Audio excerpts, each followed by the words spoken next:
दुआरा पसाला बड़तिया अपना सारा डूबैले इज्जतिया। सुनो सा आई बदुआरा पसाला बड़तिया अपन सारा डूबैले इज्जतिया। हंसता साला कथियार के मारो टुकड़ा साला बड़तिया के अपन बहनी के संगे सुते सट के। मारो टुकड़ा साला बड़तिया के अपन बहनी के संगे सुते सट के।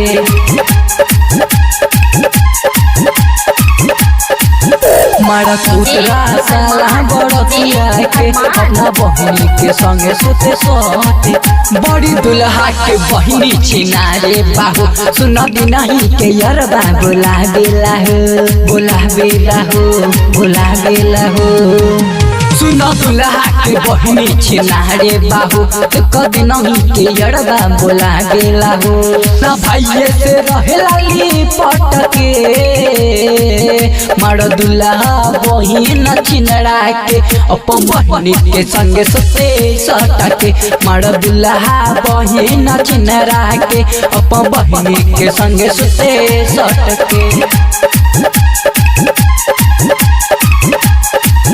मारा दुल्हा बहिन छिनरा के अपना बहनी के संगे सुते सट के। सुनो समुदे के हाथी वाला गात बारे हो इनका बहनी के हेते के बात बारे हो। सुनो समुदी के हाथे वाला गात बारे हो इनका बहिनी के हेते चुके बात बारे हो। अपना बहिनी के रखे लगी संग में मारा समुदी बहिन छिनरा के अपन बहिनी के चढ़ेला पटक के।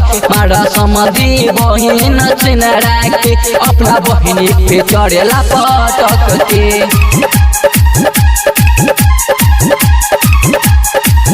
मारा समुदी बहिन छिनरा के अपना बहनी पे चढ़ेला पटक। सुनो भैंसुर तो बहुते लाचारे बाहो उनका बहिने तो दूसरे संगे भागेला हो।